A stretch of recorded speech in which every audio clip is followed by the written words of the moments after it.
The captain killed the engines 2 hours from shore and wouldn't look any of us in the eye. That's when I noticed the water was warm. I keep coming back to the warmth. Not the glow, the warmth. I had my hand in the water before I even realized I'd put it there, trailing it off the side rail the way you do when you're trying to feel something other than panic. And it was warm in a way that the Pacific has no business being in June. Not sun-warmed, not surface warm. The kind of warm that comes up from somewhere. I pulled my hand back and held it under the fading light, and my palm looked faintly orange. I told myself it was the sunset. I almost believed it. Greg had been around for about 4 months when he announced the whale-watching trip.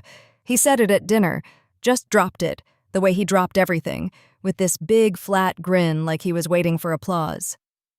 My mom lit up. I remember the specific sound she made, this little exhale of genuine delight, and I thought, she hasn't made that sound in years. Greg was the kind of man who told jokes that weren't quite funny and somehow made you feel guilty for not laughing. And I wanted to dislike him. I was working at it. But he made her laugh, and that was the thing I couldn't argue past.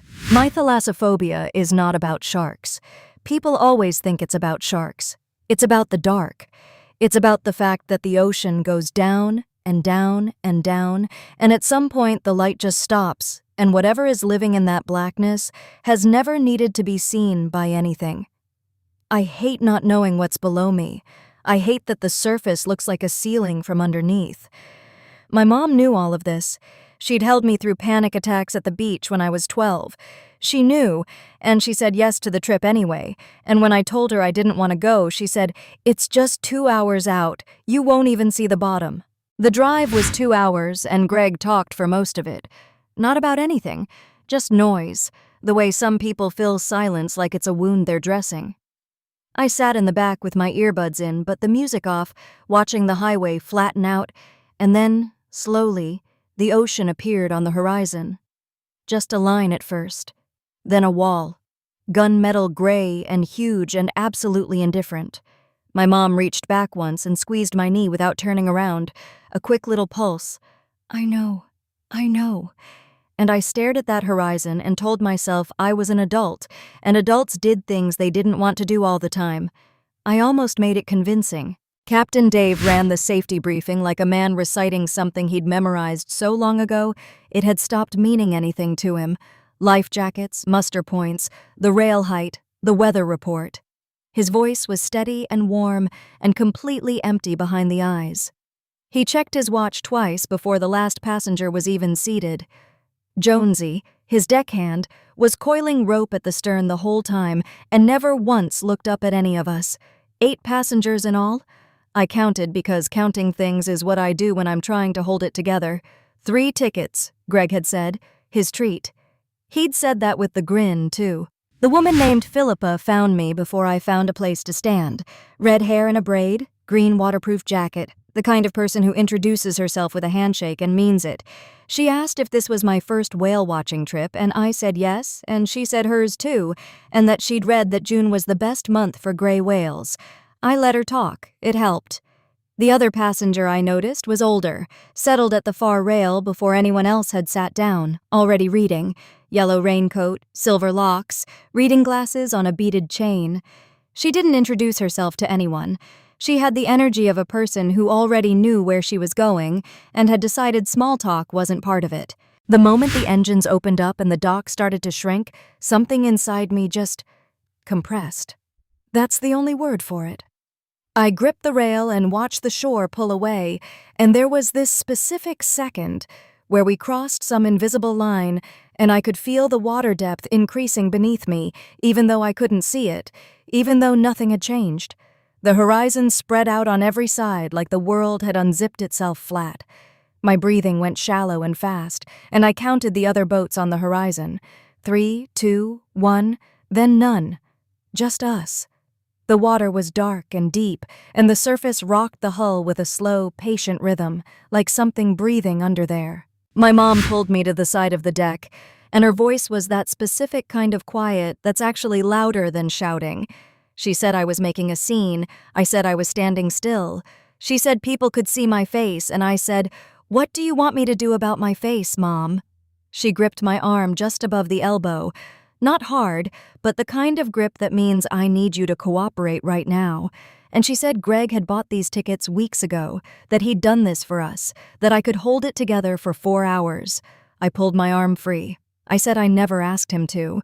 She looked at me like I'd said something cruel, and maybe I had, but I also wasn't wrong. Philippa appeared with a bottle of water and no fanfare, just sat down beside me and handed it over and started talking about gray whale migration patterns, like it was the most normal thing in the world. She said they follow the warm currents. She said sometimes they come close enough that you can smell them, this huge, deep kelp and brine smell, and I almost laughed at that, which I hadn't expected. She didn't ask if I was okay. She just talked, steady and warm, and I found myself listening. The sun was still high. The boat was just a boat. For maybe 20 minutes, I almost forgot how much water was underneath us. Almost. I don't know exactly when I noticed Greg at the wheelhouse. I just looked up and he was there, one hand on the door frame, head bent toward Captain Dave, and Dave was nodding. It wasn't a casual nod, not the nod of a captain answering a passenger's question about bathrooms or bar snacks. It was the nod of someone confirming a thing already agreed upon. Greg said something, Dave nodded once more, and the whole exchange was maybe 25 seconds. Then Greg turned around and walked back toward us with his hands in his pockets and his face arranged into its usual expression of harmless good humor. I watched him cross the deck and thought, that was a check-in. That was not small talk. An hour out, somebody spotted the spout. I heard it before I saw it.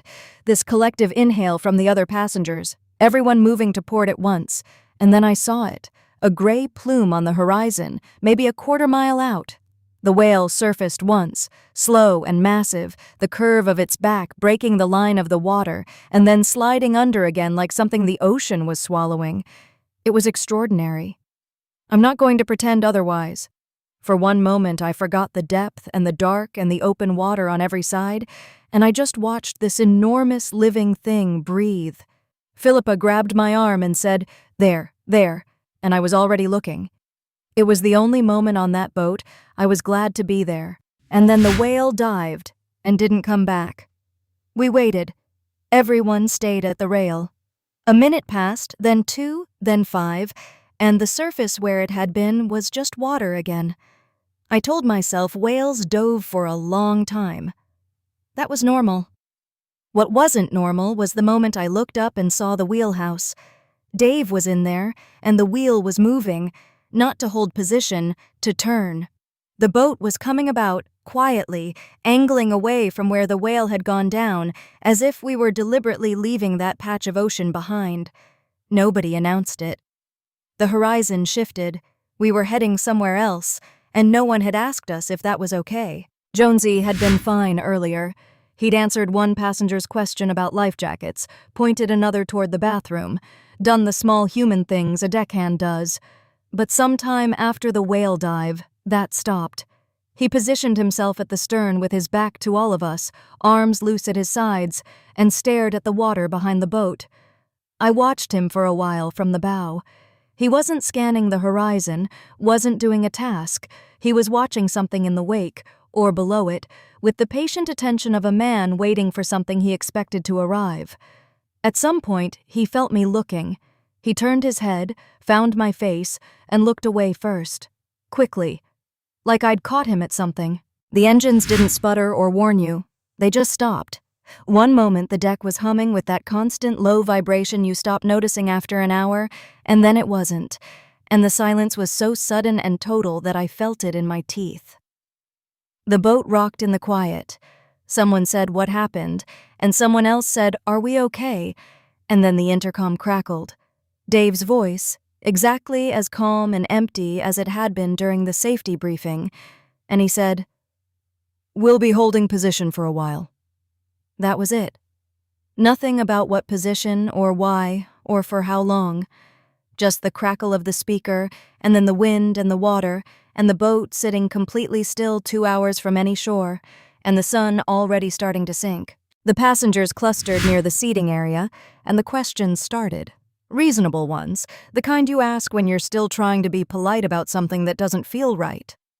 A couple toward the stern asked about the timeline. One man in a windbreaker wanted to know if this was a liability issue. Captain Dave stood in the wheelhouse doorway with his arms loose at his sides and gave an answer about a cooling sensor, something about a precautionary hold, standard procedure. It was the kind of explanation that sounds fine until you replay it once. Phil caught my eye from across the deck and mouthed the words slowly, "That doesn't make sense." And I nodded because it didn't, not even a little. Ottoline didn't look up from her book. Not once. That was the part I kept coming back to. I don't know what made me lean over the rail. Some part of me that needed to do something physical instead of just standing there feeling afraid. I put my hand in the water, just trailing it, the way you do when you're trying to prove to yourself you're fine. And it was warm. Not the thin warmth you get at the surface in summer. Something coming up from below, a heat that felt pressurized, like standing over a vent. I pulled my hand back and turned it over, and in the last of the daylight, my palm looked faintly orange, the way a room looks when there's a streetlight the wrong color outside the window. I held it up and told myself it was the sunset. I almost believed it. Almost. I stepped back and looked again. You know how sometimes you see a shape in the dark, and your brain keeps trying to organize it into something familiar? A log, a shadow from the hull, current distortion? That's what I kept doing. Telling myself, it's a shadow. It's our own reflection. It's the boat rocking. But it moved with intention. That's the word I kept using in my head over and over, intention. Not the random drift of something floating, not a current. It moved through the water the way something moves when it knows where it's going. Massive, patient, underneath us the whole time. I grabbed Phil's arm. I said quietly, "Come look at this." She came over and leaned on the rail, and we both stared down at the water for a long moment without speaking. I could feel her breathing change, that little catch when you see something your brain won't categorize. She straightened up slowly. Her face was different, calmer on the surface than it should have been, the way a face goes when a person is working very hard not to show anything. We looked at each other. I waited for her to say something, some reasonable explanation, some guess, anything. She didn't say the word whale. Neither did I. Because we both knew. Greg was standing amidships with his back to the rail, watching the other passengers like he was waiting for something. I walked straight up to him and kept my voice low because I didn't want to be the person causing a scene. I already had a whole life's worth of experience being told I was overreacting. I said, "What is happening right now? Not the water, not the warmth, just what is happening?" He looked at me, and there was exactly 1/2 second before the smile came, 1/2 second where his face was something else entirely.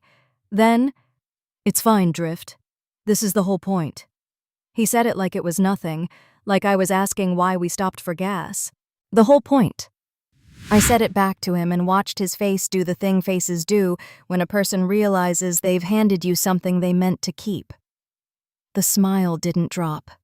It hardened. He pivoted instantly. "I mean the whales. That's why we're out here. The whales are the whole point." He said it easily. Practiced, almost.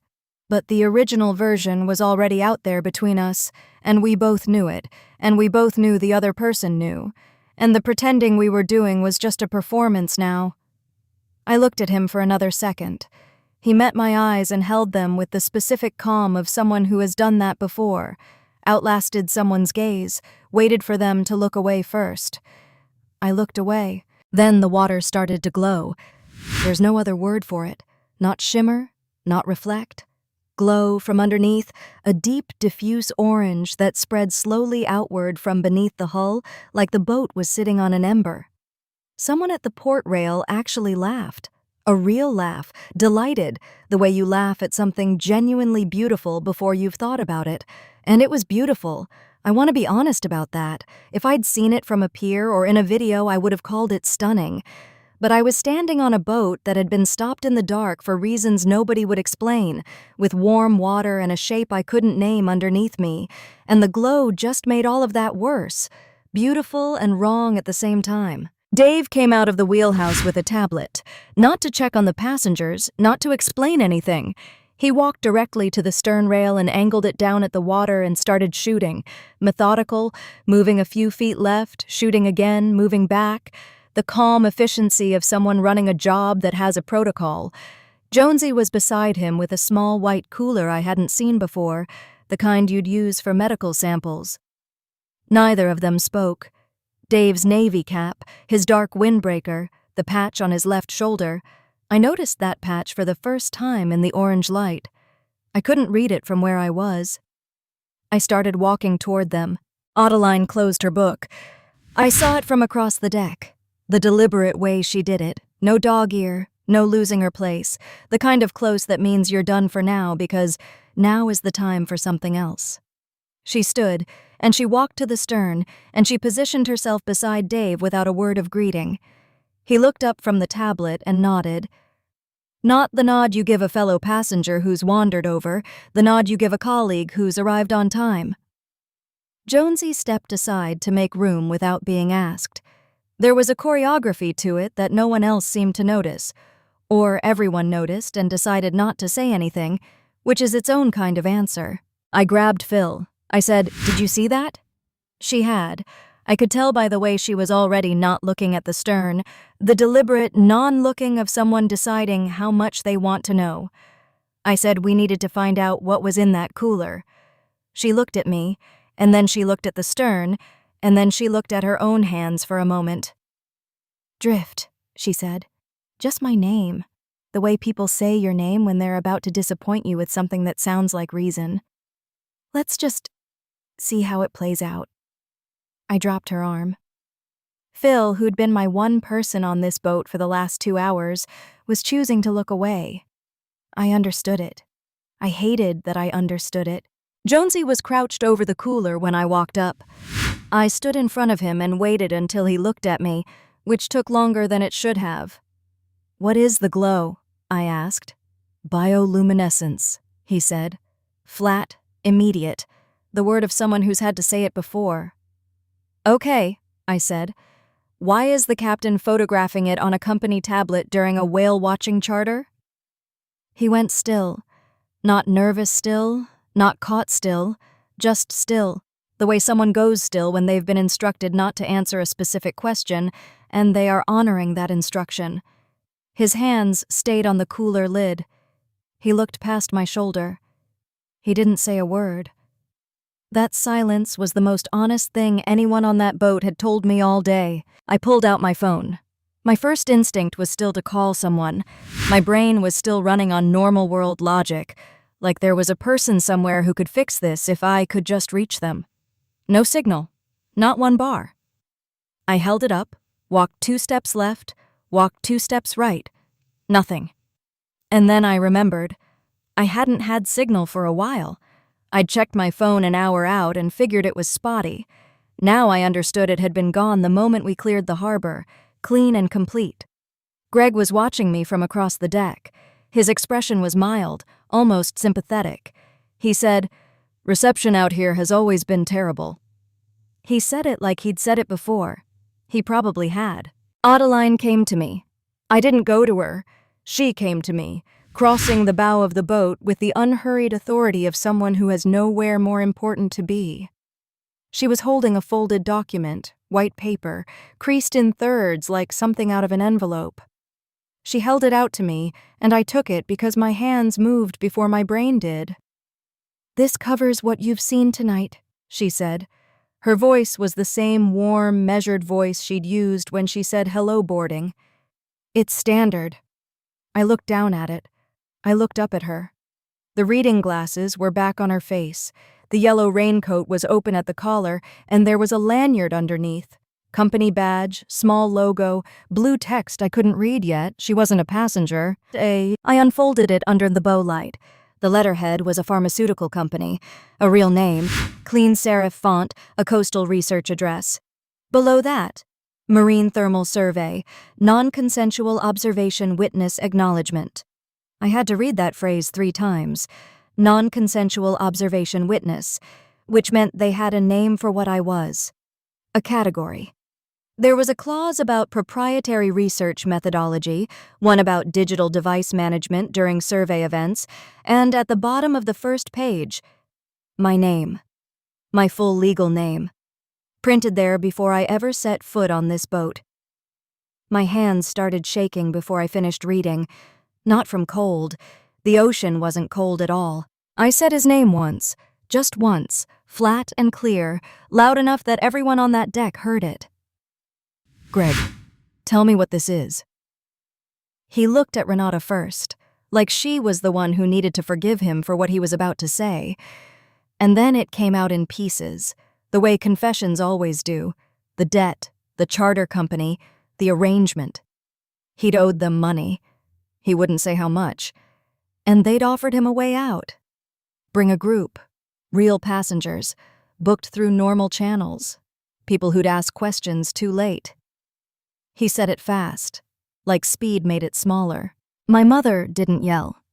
That was the thing. I had braced for her to yell, for the coral blouse and the pinned-up locks, and the warmth I had always counted on to just combust. But she didn't. She went quiet the way a room goes quiet after something breaks. She looked at Greg for a long moment, and I watched her face do the math. Every dinner he'd paid for, every trip he'd planned, every flat joke she had laughed at in our kitchen, running it back through a different filter, one that changed the answer on all of it.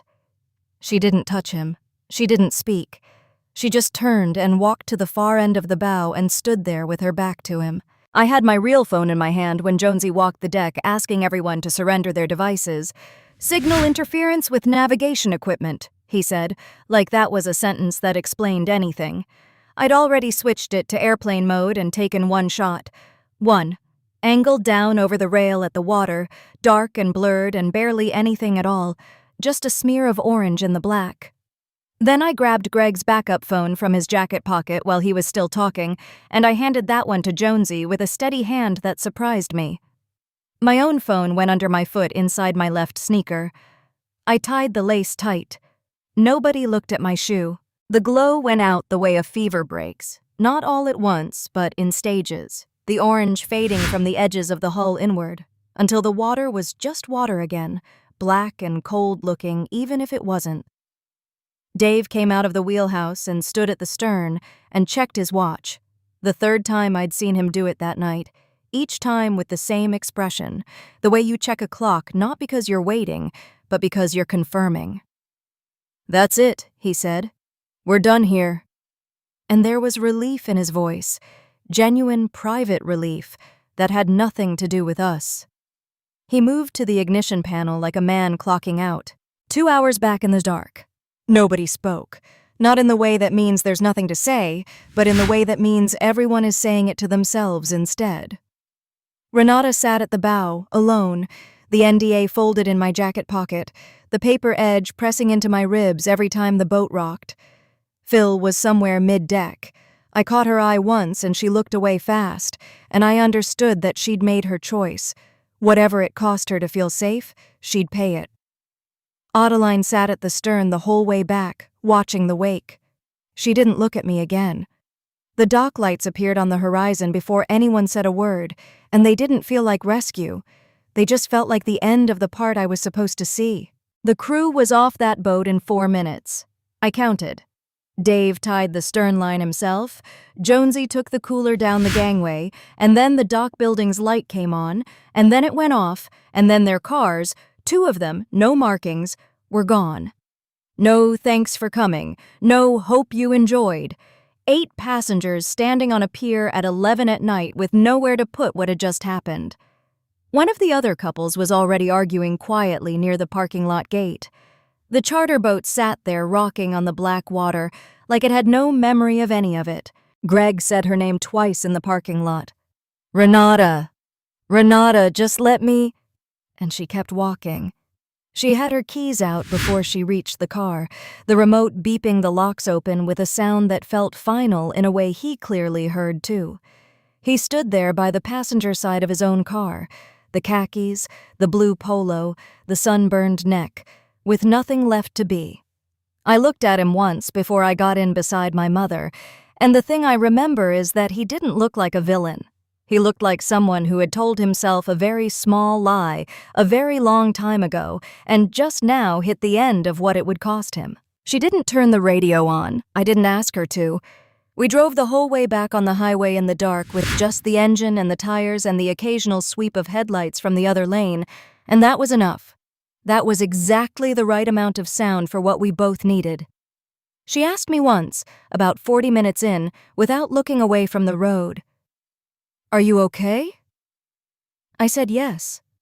I wasn't entirely, and she probably wasn't at all, but yes was the word that kept the drive going, kept the highway unreeling, kept us both from having to name the specific shape of what Greg had done to her. We didn't say his name, the whole drive, not once. I took the phone out of my shoe at my desk at 2 a.m. One photo. I almost hadn't looked at it on the boat because I was afraid it would be nothing, just black and blur, and now I was afraid it would be too much. It was neither. It was a smear of orange in dark water, the hull's edge at the top of the frame, the depth below it lit from somewhere it shouldn't have been. It wasn't evidence anyone would print. It wasn't clear enough to prove the company name, or the cooler, or the nod Dave had given Ottoline like they'd done this 100 times. But it was real. It was the one thing I had that confirmed I hadn't imagined a single minute of that night. The pharmaceutical company in the NDA was real. I found it in under 6 minutes. Publicly traded, mid-size, a marine research division listed on their investor page under a category called Novel Compound Sourcing. No specific projects for the coastal zone we'd been in, no records of any marine thermal survey for that stretch of the Pacific, just a blank in exactly the shape of something that had been removed. I've read enough about how companies bury things to know that a clean absence is sometimes harder to get than a clean record. It means someone went back and made sure. I sat there with the cursor blinking on that empty research page for a long time, and the blinking felt like the company breathing. I never posted the photo. I thought about it. I thought about it the way you think about something you already know you won't do, running the scenario just to feel what it would take. The NDA was real. The lawyers behind it were real. And whatever was in that water was real. Those 3 facts don't cancel each other out. They just sit there side by side, and the one with the most money behind it is the one that wins in any room that matters. So the photo lives in a folder with no name, on a phone I don't back up to the cloud, and the NDA lives in a drawer. And Greg? I heard from my mother 3 weeks later that he'd moved out of the city. She said it like a weather report, like it had already happened to someone else. I still think about the warmth of that water on my hand, not what was in it. I've made a kind of peace with not knowing exactly what it was, or how long they've been going out there, or how many other passengers have driven home in the dark with an NDA in their pocket and a story they can't quite tell. What I think about is the temperature, the way it was wrong, the way something that massive had been moving through that depth long enough to change the heat of the ocean above it, and the world up here just signs a form. That's it. That's the whole answer. Something large enough to matter, and we built a paper wall around it and called it proprietary.